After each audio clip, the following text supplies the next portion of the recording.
కనిపిస్తోంది. ఏమాత్రం మారని వ్యాపారుల తీరు. అయితే రైతులతో వైఎస్ జగన్ భేటీ నేపథ్యంలో సర్కార్ మరో డ్రామా. ఆఫ్ స్టైల్ పొగాకుపై కిలోకి 10 రూపాయలు మద్దతు ఇస్తామని వెల్లడి. సో జగన్ గారు ఎక్కడికి వెళ్తున్నా కొంత రియాక్ట్ అవ్వక తప్పని పరిస్థితి ఏర్పడుతోందా? సంక్షిప్తంగా మీ కామెంట్ చెప్పండి తిలక్ గారు. సార్, జగన్ గారు పెడితే ₹1 ₹2 అనౌన్స్ చేయడం అమలు జరుగుతున్నా లేదు పక్కన పెట్టండి. కేంద్రానికి ఒక లేఖ రాయటం, వీళ్ళు ఆదుకోండి ఈ రైతులు అని చెప్పేసి. మీకు ఉదాహరణ స్పష్టంగా ఇప్పటి వరకు జగన్ గారు ఎక్కడికి వెళ్ళినా సరే, ఏ పంట దెబ్బతిన్న రైతులను పరామర్శించడానికి వెళ్ళినా, మార్కెట్లు సందర్శించడానికి వెళ్ళినా వెంటనే చంద్రబాబు నాయుడు గారు లేఖ రాస్తారు కేంద్రానికి, ఈ రైతులను పట్టించుకోండి. కానీ కర్ణాటకలో ఏమైంది? చిత్తూరు పెడితే జగన్మోహన్ రెడ్డి గారు అక్కడ రైతుల మీద కేసులు పెట్టడం, జగన్మోహన్ రెడ్డి గారు పర్యటనకి రైతులు రావద్దంటం, ఇలాంటివన్నీ జరిగినాయి. కానీ అక్కడ జరిగిన మేలేం లేదు. కర్ణాటకలో కేంద్ర ప్రభుత్వం అక్కడ కొనుగోలు రేటు పెంచింది, విదేశాలకి ఎక్స్పోర్ట్ చేయడం కోసం కూడా పర్మిషన్ ఇచ్చింది, దానికి ఏర్పాట్లు కూడా జరిగాయి. మరి ఆంధ్రప్రదేశ్లో కేంద్ర ప్రభుత్వంలో భాగస్వామిగా ఉన్న ఆంధ్రప్రదేశ్లో ఎందుకు జరగలేదంటే ప్రశ్నకి జవాబు లేదు. అలాగే పొగాకు కూడా, అలాగే ఏ పంట తీసుకున్నా మీరు ఈ రాష్ట్రంలో వ్యవసాయ రంగాన్ని నిర్లక్ష్యం చేసి ఎందుకు పనికిరాదు ఈ వ్యవసాయ రంగం అనే ధోరణిలో ఆయన బిహేవ్ చేస్తున్నారు తప్ప, వ్యవసాయ రంగాన్ని ఆదుకోవాలి, రైతులను ఆదుకోవాలనే ధోరణిలో ఆయన అడుగు ముందుకు వేయడం లేదు. పూర్తిగా నిర్లక్ష్యం చేశారు. ఆయన కాన్సన్ట్రేషన్ అంతా అమరావతి తప్ప వ్యవసాయ రంగం కాదు, మరొకటి కాదు చెప్పిన అభిప్రాయం. రైట్. పంచాయతీ ఎన్నికల కసరత్తు షురు. ఎన్నికల సన్నద్ధతపై నేడు కీలక సమావేశం జరుగుతుందట. ఓటర్ల తొలగింపు జాబితా రాజకీయ పార్టీలకు ఇవ్వాలని పేరు నాని అడిగారు.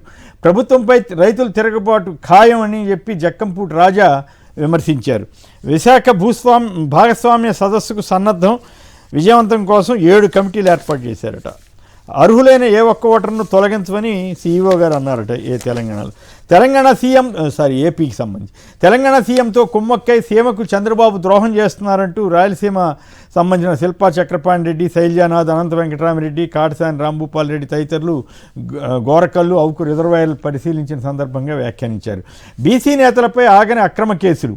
శ్రీకాకుళంలో వైఎస్ జగన్ పర్యటన సక్సెస్ కావడాన్ని జీర్ణించుకోలేకపోతున్న పాలకులు. తాజాగా ధర్మాన కృష్ణదాస్, పేరాడ తిలక్, అంతకుముందు చింతాడ రవికుమార్, ఇంకా కిరణ్ కుమార్, వీళ్ళందరి మీద కేసులు పెట్టడం, మళ్ళీ తాజాగా మైనారిటీ నేత ముస్తఫా మీద కూడా, మాజీ ఎమ్మెల్యే వారి మీద కూడా వారిని అరెస్ట్ కూడా చేశారు ఏకంగా. సో ఈ బీసీ నేతల మీద ఎదురవుతున్నటువంటి కేసులు మొన్న చూసాం ఆలూరులో. మరి దొంగ కేసులు పెడుతున్నారనడానికి వీడియో సాక్ష్యాలు కూడా బయటకు వస్తున్నట్లుగా మనం చూస్తున్నాం. మరి దీని మీద సంక్షిప్తంగా మీరేమంటారు? నాగార్జున గారు చెప్పండి. బీసీ నేతల మీద ఎందుకు ఇంత దండోరాలకు సాగుతోంది? వాళ్ళలో కూడా మార్పు వస్తుందని భయపడుతున్నారా ఏమిటి?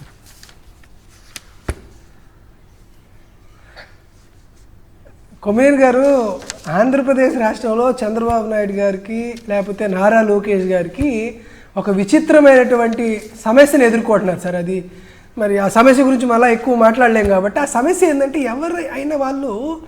ఎవరైనా ఈ ప్రభుత్వాన్ని ప్రశ్నిస్తే అనేటువంటి ఒక భయం పట్టుకుంది.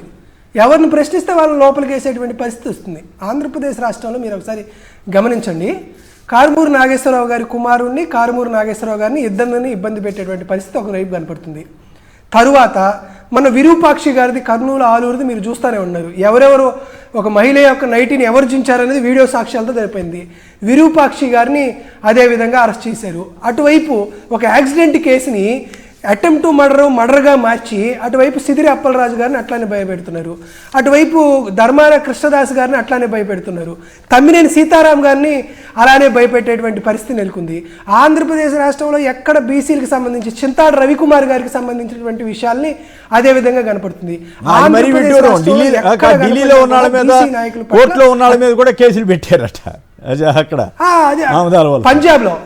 పంజాబ్లో అక్కడ ఎవరో వైఎస్ఆర్ కాంగ్రెస్ పార్టీ కార్యకర్త బాగా యాక్టివ్గా ఉంటాడు.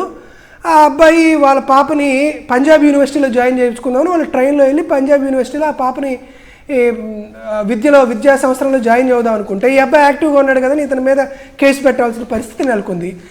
ఇక నా గురించి మీకు ప్రత్యేకంగా చెప్పాల్సిన అవసరం 26 నెలల కాలంలో నా పైన 14 కేసులు పెట్టారు సార్.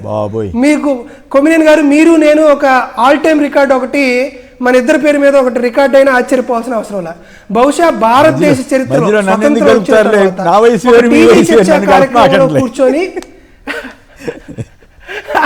కాదు సార్, ఒక టీవీ ఛానల్ చర్చా కార్యక్రమంలో ఇద్దరు కూర్చొని మాట్లాడితే బహుశా 6-7 కేసులు బహుశా ఎవరి మీద పెట్టుండరు. కాబట్టి ఆ రికార్డు కూడా మేము కోరుకోని ఒక రికార్డు కూడా నా మీద వచ్చినట్లుంటుంది. ఇట్లా ఒక బీసీలు అయితేనేమి, ఎస్సీ అయితేనేమి, ఎస్టీలు అయితేనేమి, లేకపోతే రాజకీయంగా కాస్త ముందుండేటువంటి వారికి సంబంధించినటువంటి అంశాలు అయితేనేమి, ఎవరి పట్ల కూడా చంద్రబాబు నాయుడు గారి ప్రభుత్వం అలసత్వం ప్రదర్శించట్లా. వారికి అధికారం వచ్చింది కేవలం రాజకీయ వెండట్టా పాలిటిక్స్ చేయాలి అనేటువంటి ఏకైక లక్ష్యం అనేది అర్థం కావట్లా. బహుశా చంద్రబాబు నాయుడు గారి పరిపాలన గతంలో మీరు కూడా ప్రత్యక్షంగా చూసుంటారేమో, కానీ బట్ ఇటువంటి పరిపాలన ఎప్పుడు చంద్రబాబు నాయుడు గారు చేయలేదని చాలామంది చెబుతున్నారు. బొగట్ట ఎప్పుడు నేరుగా చేసేటువంటి పరిస్థితి కాదు అని చాలామంది చెబుతూ ఉన్నారు. మరి ఇది లోకేష్ గారి పరిపాలన లేకపోతే పవన్ కళ్యాణ్ గారి పరిపాలన మనకు తెలియదు, కానీ లేకపోతే అన్నదమ్ములు ఇద్దరు కలిసి ఇటువంటి అనైతిక రాజకీయాలు చేస్తున్నారేమో అనేది తెలియదు. కానీ ఒకటైతే చాలా స్పష్టంగా చెబుతున్నాం, సో మనం ఏదైతే విత్తామో అదే మూలకెత్తిద్ది. మీరు వేసుకున్న చెప్పుల్నే మరొకరు అదే చెప్పులు వేసుకుంటారనే విషయాన్ని కూడా మీరు గమనించవలసిందిగా కోరుకుంటూ, ఏమాత్రం ఇబ్బంది లేదు, 2.5 సంవత్సరాలు పూర్తయింది కాబట్టి మరో 2.5 సంవత్సరాలే ఈ బాధలు ఈ ఇబ్బందులు మేమందరం కూడా దిగమింగుకుంటాం. ఖచ్చితంగా అంతకు అంత ఇవ్వడంలో వైఎస్ఆర్ కాంగ్రెస్ పార్టీ వాళ్ళు ఎప్పుడు కూడా చంద్రబాబు గారి సీనియారిటీకి అయితే తగదు. ఆయనకి ఈ వయసులో ఇన్నేళ్ల తర్వాత ఇంత అప్రతిష్ట మూట కట్టుకుంటారని నేను కూడా అనుకోలేదు. గతంలో విమర్శలు ఉండొచ్చు, ఆరోపణలు ఉండొచ్చు, కానీ బట్ ఈ స్థాయిలో ఆయనకి అప్రతిష్ట వస్తుందని ఊహించలే. కానీ మరి ఆయన కొని తెచ్చుకుంటున్నారు. అబ్బాయి కోసమా, ఇంకోళ్ళ కోసమా, ఎవరి కోసమా తెలియదు, కానీ మరి ఆయన జాగ్రత్త పడితే మంచిది. లేదు ఇదే మా కేసులే పోలీసులే ఆధారం తప్ప ప్రజల్లో ఆదరణ పోయిందని ఆయన అనుకుంటే మనం చేయలేదే లేదు. ఇక మద్యం సిండికేట్కు కిరణ్ కుమార్ రెడ్డే వెనుముకట. ఎప్పుడు ఈ కేసు ఒకటి పట్టుకోవటం, ఎవరో ఒకరిని తీసుకురావటం, ఈయనే కీలకం అని చెప్పటం, ఇది ఒక అలవాటు అయిపోయింది. రైట్. ఇక రాజకీయాల కోసం పిల్ దుర్వినియోగాన్ని అనుమతించమని హైకోర్టు అందట. అయితే మరి గతంలోనే హైకోర్టు చిన్న కేసులకు కూడా సిబిఐ ఎంక్వైరీ కూడా వేసిన సందర్భాలు ఉన్నాయి. మరి ఈ కేసు ఇంత పెద్ద కేసులో మరి వారు ఎందుకు అట్లా మరి ఆధారాలు ఇంకా తీసుకురమ్మని అడిగారని ఇంకో పత్రికలో వచ్చింది. రైట్. ఇక ప్రధాన అంశంలోకి వెళ్దాం. అబద్ధాల్లో ప్రోగ్రెస్, మునిశాపం మరేం చేస్తామంటూ సాక్షి మొత్తం డీటెయిల్డ్గా నిన్న చంద్రబాబు గారు పెట్టినటువంటి ప్రెస్ కాన్ఫరెన్స్ ఆర్థిక సంబంధించి మొత్తం డీటెయిల్డ్గా రాసింది. బాబు షూరిటీ మోసం గ్యారంటీ, అప్పట్లో ఇచ్చిన గ్యారంటీ కార్డు సంతకాలు పెట్టి మరి అవన్నీ చేశారా అంటే చేయలేదని ఆధార సహితంగా వేసింది. గత జగన్ గారి టైంలో కన్నా ఈ 2 ఏళ్లలోనే అప్పులు ఎక్కువైపోయినాయండి. అట్లాగే హిస్టారిక్ విధ్వంసం ఎవరిది బాబు, 2 ఏళ్లలోనే రాష్ట్రం అంతటా అధమని వచ్చిన ర్యాంకుల ఆధారంగా మరో కథనాన్ని ఇచ్చారు. ప్రైవేటు పైన అదే మాట అంటూ అన్ని ప్రైవేట్కి ఇవ్వాలనే ఆలోచనతో పీపీపీ అంటూ చంద్రబాబు గారు చేసిన వ్యాఖ్యల్ని ప్రజాశక్తి ప్రముఖంగా ఇచ్చింది. అయితే జగన్ అయితే బటన్ నొక్కుతున్నాడు అని చెప్పి అప్పట్లో రాసినటువంటి ఎల్లో మీడియా చంద్రబాబు గారు 1.49 లక్షల కోట్ల సంక్షేమం అమలు చేశారని రాస్తున్నారు. 2 ఏళ్లలో పేదలకి ఎంత 1.5 కోట్లు ఇచ్చేశారని. మరి ఎగ్గొట్టింది మాత్రం రాయలేదు. మరి మొదటి సంవత్సరం అసలు ఒక్కటి కూడా ఇవ్వలేదు కదా, అది మాత్రం రాయకుండా మొత్తం అంతా మారిపోతుంది. డబుల్ ఇంజిన్ సర్కారు, ట్రిపుల్ ఇంజిన్ గ్రోతు, 2 తప్ప హామీలన్నీ అమలు చేశారట. అంత ఆశ్చర్యం ఎల్లో మీడియాలో ప్రముఖంగా రాసుకుంటున్నారు. ఓకే, నిజంగా అమలు చేస్తే ఆయనకే పేరు వస్తుంది, దానికి కాదనం, కానీ బట్ అది నిజమా కాదా వీటి మీద చర్చలోకి వెళ్దాం.